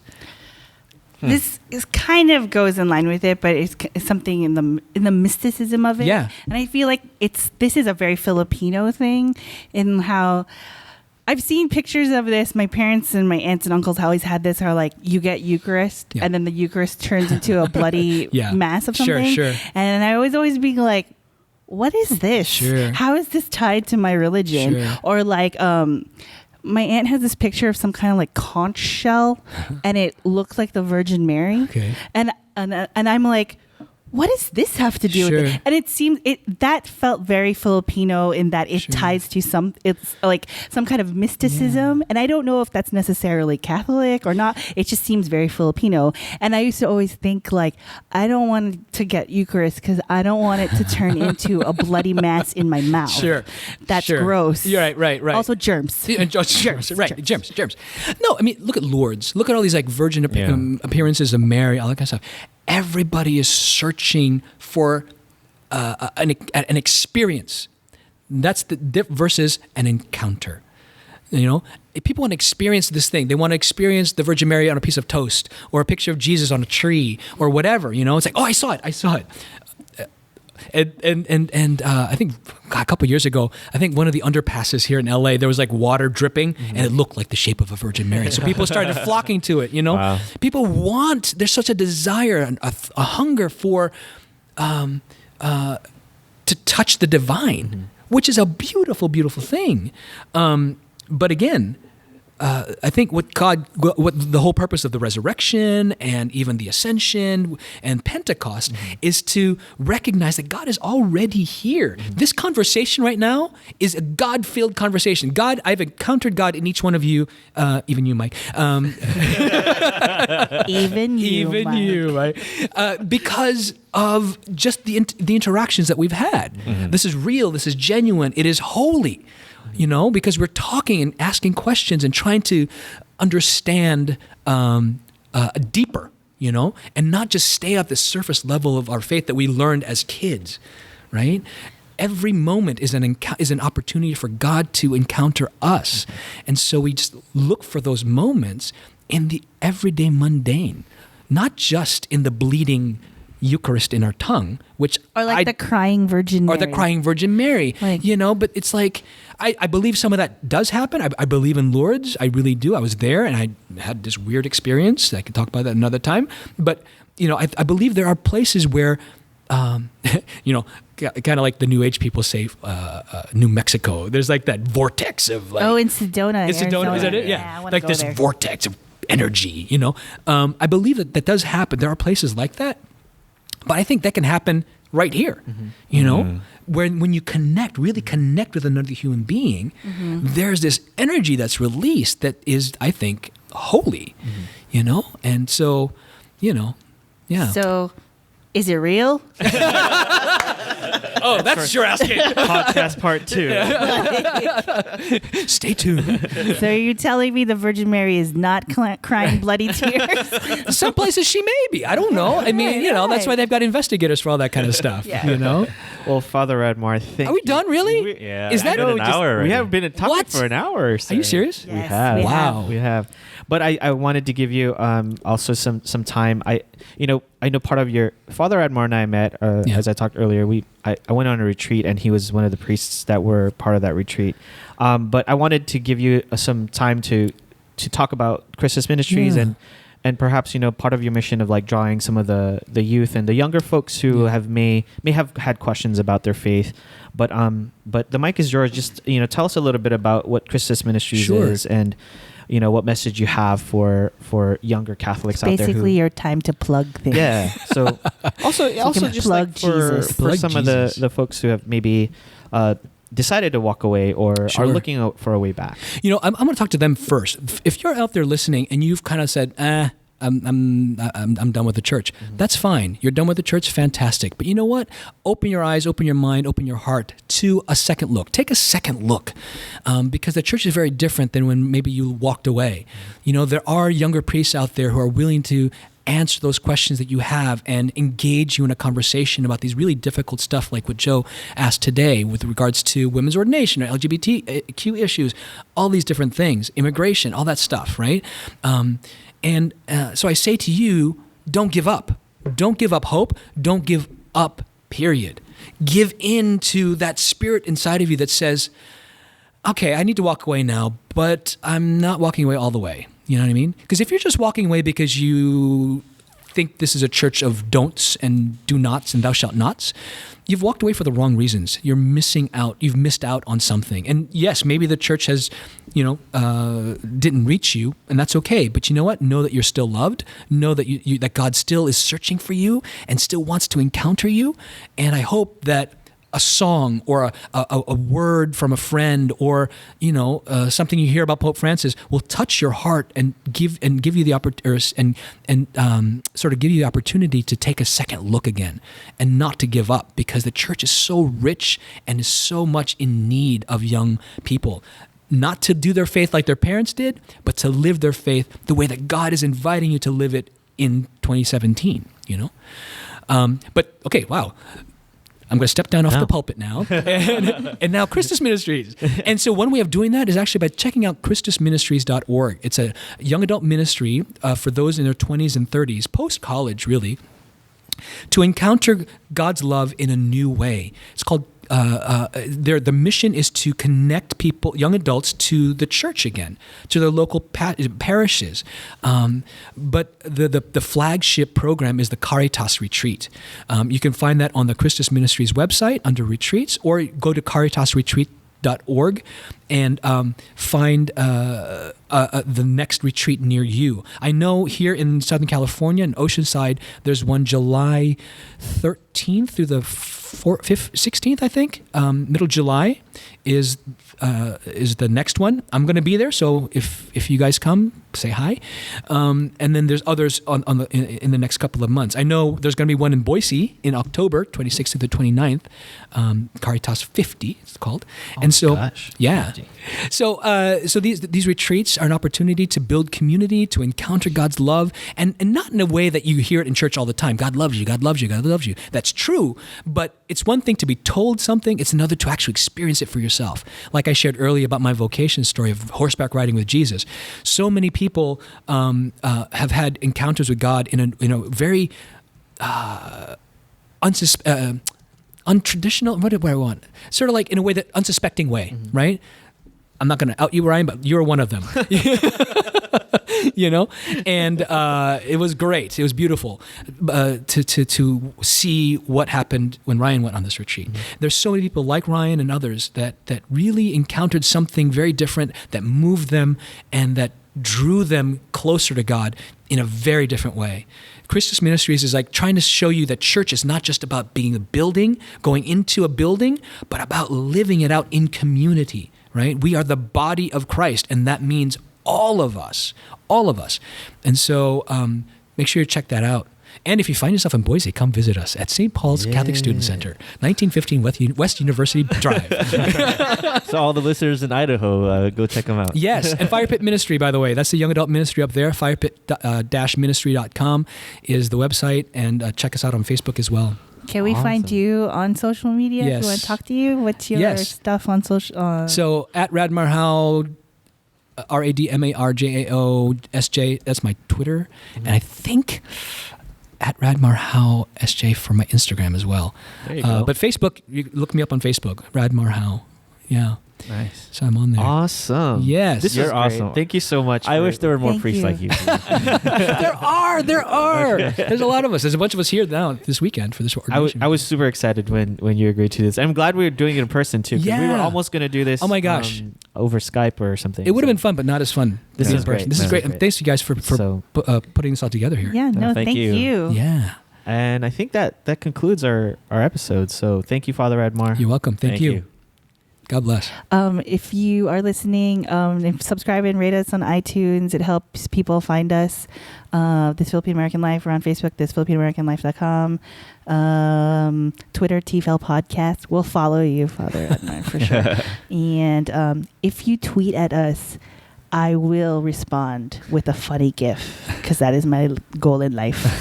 And anything else to plug? That's it. That's it. All right. Thank you very much. Thank you. This Filipino American Life is produced by Michael Nailat. Our intro and outro music is by Roger Habon, aka 10.4 Raj. Resident reality checker Girly Colado, legal advisor Rianne Fajardo, and graphic design by Vincent Collyer.